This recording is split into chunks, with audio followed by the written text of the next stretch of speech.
नमस्ते। आज तिहारको दोस्रो दिन कुकुर तिहार र आजको दिन म तपाईँलाई सबैलाई देखाउन गइरहेको छु कि पनौती बजारभित्र तिहारको रौनक कस्तो छ र यहाँको माहौल कस्तो छ भनेर म तपाईँलाई यो भिडियो मार्फत देखाउन गइरहेको छु। कृपया हामीसँगै रहनुहोला, साथ दिनुहोला। Thank you. नमस्ते। Let's go.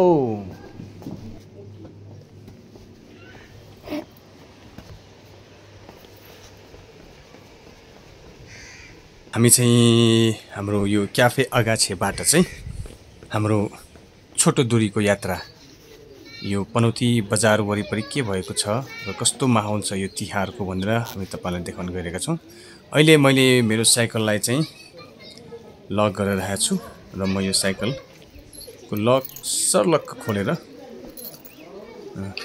किनभने लक गर्नुपर्ने जरुरी पनि छ होइन, किनभने साइकल जस्तो सानो कुराहरू त हराउन सक्छ नि त। पहिला मेरो हराएको पनि थियो, त्यही भएर पनि अलिकति मेरो साँचो चाहिँ यो ठाउँमा ठ्याक्क राखेर अब हामी यहाँबाट सरररररररर परेर जानेछौँ।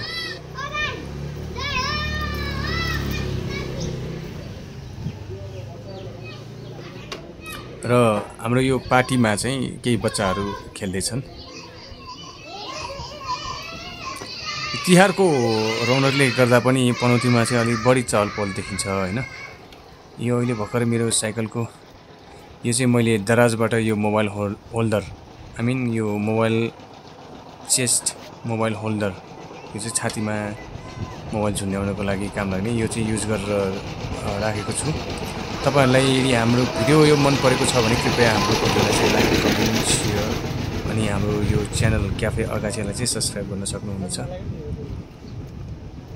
यो चाहिँ पनौती पुरानो बजार हो अनि यो चाहिँ इन्ट्री, यो चाहिँ हाम्रो अगाडि देखिरहनु भएको छ, यो चाहिँ इन्ट्री गेट। यो गेटभित्र हो चाहिँ हाम्रो यो पनौती पुरानो बजार हो र गेटको बाहिर चाहिँ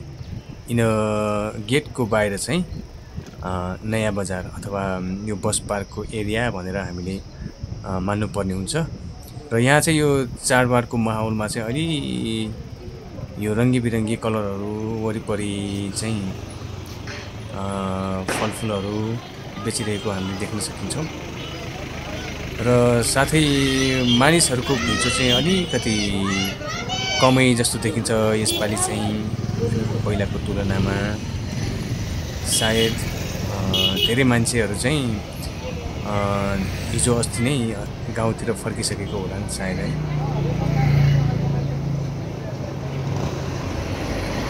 र अहिले यो साँगुरो बाटो छ, साँगुरो बाटोमा चाहिँ हामीले अलिकति बिस्तारै नै लाग्नुपर्ने हुन्छ। र तपाईँले वरिपरि देख्न सक्नुहुन्छ, वरिपरि चाहिँ एकदम राम्रो बजारको व्यवस्थापन गरिएको छ। जताततै अहिलेको तिहारको सामानहरू बेचबिखन गर्न राखिएका छन्।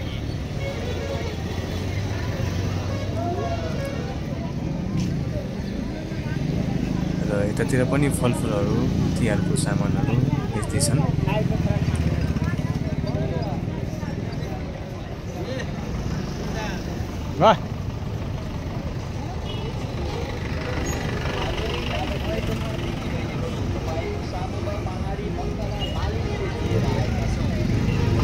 र अब हामी यो मानेश्वर मन्दिर, पनौतीको मानेश्वरी मन्दिर हो, यो चाहिँ बस पार्क एरिया है, पनौतीको बस पार्क एरिया। यो चाहिँ मानेश्वरी मन्दिरको प्राङ्गण अगाडि चाहिँ यसरी नै व्यवस्थापन गरेर सामानहरू चाहिँ सानो सानो पसलहरू खोलिरहेका छन्। यो चाहिँ पनौतीको ठुलो बस पार्क है। यहाँ चाहिँ पनौतीमा चाहिँ हरेक 5 मिनटको एकचोटि चाहिँ बस काठमाडौँको लागि कुद्ने गर्छ है, हरेक 5 मिनटको एकचोटि। यहाँ चाहिँ काठमाडौँ जानलाई चाहिँ केही पिर चाहिँ छैन। र अब हामी लाग्दैछौँ यो सुनथान रोडतिर। सुनथान रोडमा पनि चहल पहल बाक्लै देखिन्छ।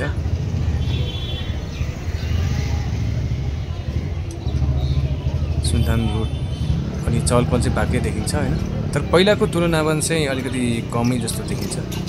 र अहिलेको यहाँको यो वान वे बाइकहरूको पार्किङ पनि व्यवस्थित छ।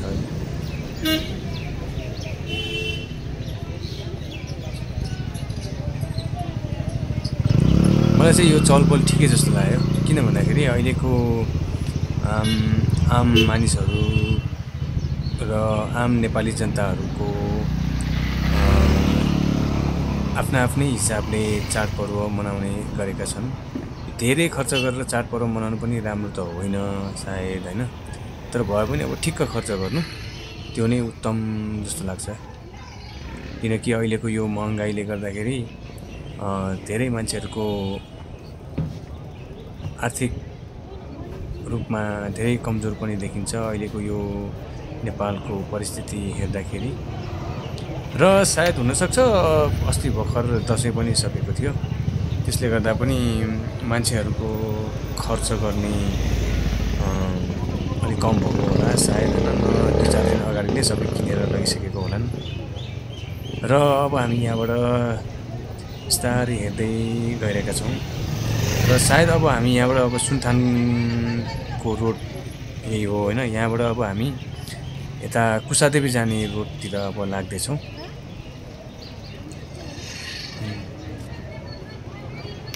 तपाईँहरू हेर्न सक्नुहुन्छ यतातिर चाहिँ मार्केट सानो छ होइन, तर मान्छे पनि अलिकति कमै देखिन्छ।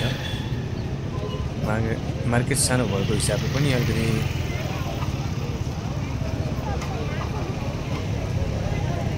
जो चाहिँ अलिक कमै देखिरहेका छौँ।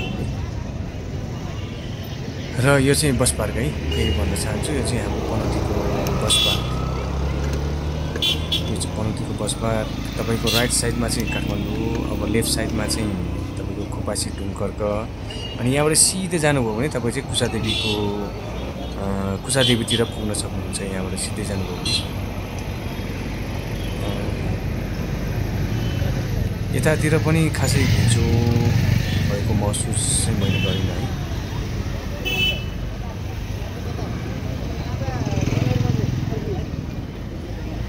ल यहाँ बसिरहेको छ, आऊ किन बसिरह माइती जान्ला ए ल ल ल ल ल तपाईँहरू हेर्न सक्नुहुन्छ खासै घुइँचो चाहिँ देखिँदैन।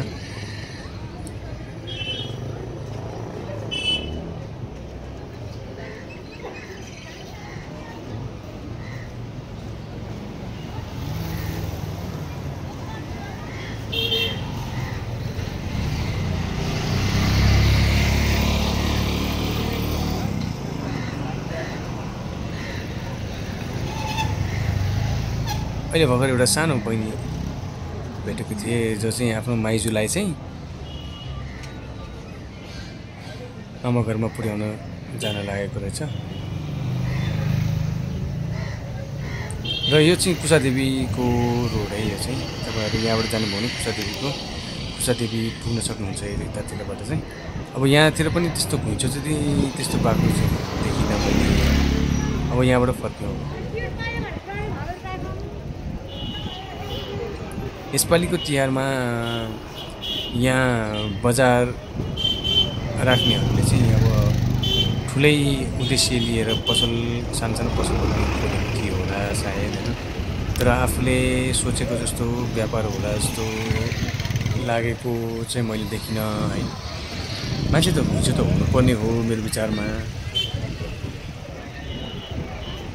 अब यहाँबाट हामी फर्किन गइरहेका छौँ।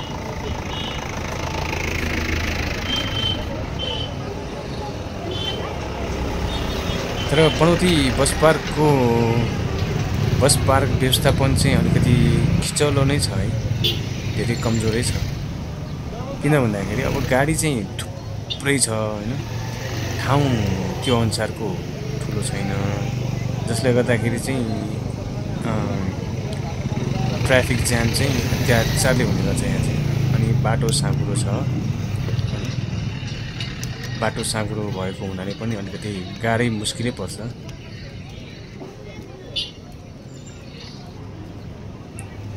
यो चाहिँ सानो बजार अहिले तिहारको लागि।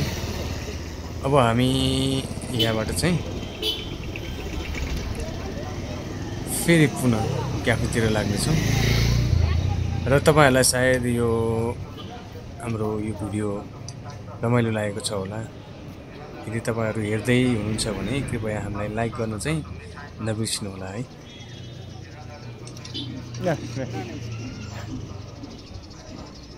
अब हामी यहाँबाट फर्किने क्रममा छौँ हाम्रो क्याफेको लागि।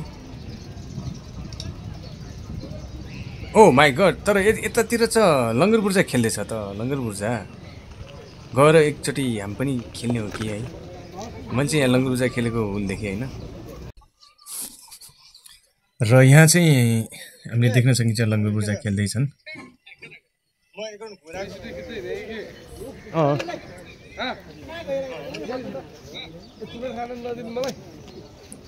एकचोटि हामी पनि लक हेरौँ कि भन्ने विचार गरेको होइन हेर्दैनौँ त तर मलाई लङ्गर बुर्जा खेल्ने बेलामा चाहिँ मलाई चाहिँ दाउ मनपर्ने भनेको चाहिँ तपाईँको बुर्जा हो होइन एक लग हामी पनि खेल्यौँ त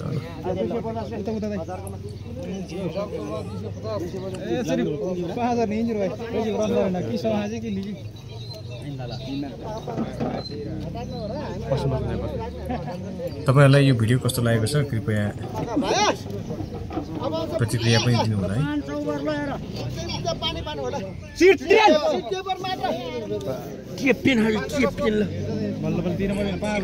गयो नि मैले बुर्जामा राखेको थिएँ अब बुर्जामा परेन यस्तो पनि हुँदो रहेछ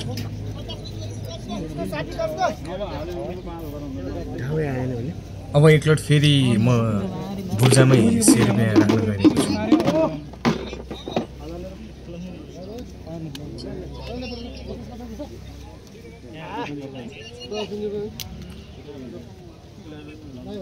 बाबु जानी छ फेरि बाबु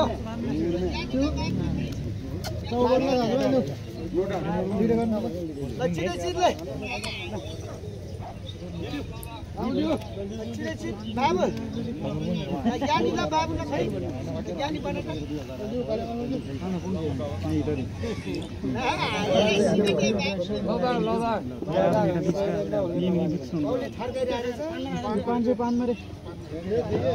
यो खेल चाहिँ साच्चै भन्नुपर्दा चाहिँ यो चाहिँ रमाइलोको लागि मात्र हो है कुनै हारजितको पर्पजको लागि चाहिँ होइन धेरै खेल्ने बानी पनि छैन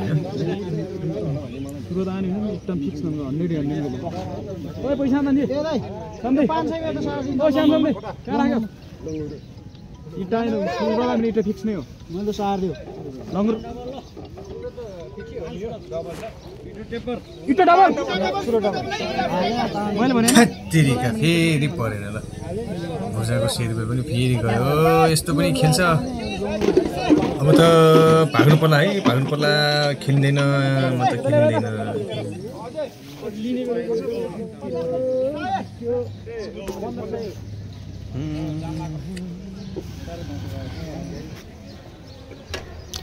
अब त जानु पर्ला ठाउँ 200 रुपैयाँ हारिसके हैन यो अब लङ्गर बुर्जा जुवा भनेको चाहिँ यो जति खेले पनि झन्झन खेल्न लाग्ने त्यही भएर चाहिँ निस्किहाल्नुपर्छ भाग भइरे भाग अब हामी फेरि यो गेट भित्रबाट हामी पनौती बजारको बाटोतिर लाग्दैछौँ यो चाहिँ पुरानो बजार अब यहाँबाट हामी हाम्रो क्याफेतिर लागिरहेका छौँ यो पहिला यो सानो बजार हैन पहिलाको बजार हामी सानो भएको बेलामा चाहिँ यो बजार एकदम ठुलो यहाँ चाहिँ धेरै मानिसहरुको घुइँचो लाग्ने गर्दथ्यो किनभने गाउँ भेगभरिका सामानहरु चाहिँ यो पनौतीको यो पुरानो बजार भित्र ल्याएर चाहिँ नारायण बेचबिखन गर्ने मार्केट ठुलो मार्केट थियो जब बस पार्क व्यवस्थापन हुँदै गयो र यहाँका अधिकांश मानिसहरु चाहिँ बस पार्कतिर सर्न थाले र यो पुरानो बजार चाहिँ बिस्तारै शून्यतामा परिणत हुँदै गयो र हामी क्याफे पुगिसकेका छौं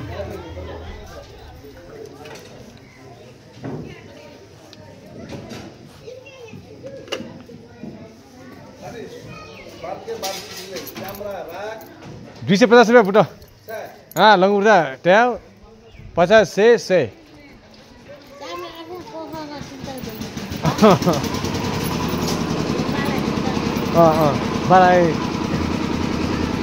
र पुनः हामी हाम्रो क्याफेमा चाहिँ यो खम्बामा चाहिँ हामी यो साइकललाई चाहिँ पार्किङ गरेर बाँड्न गएका छौँ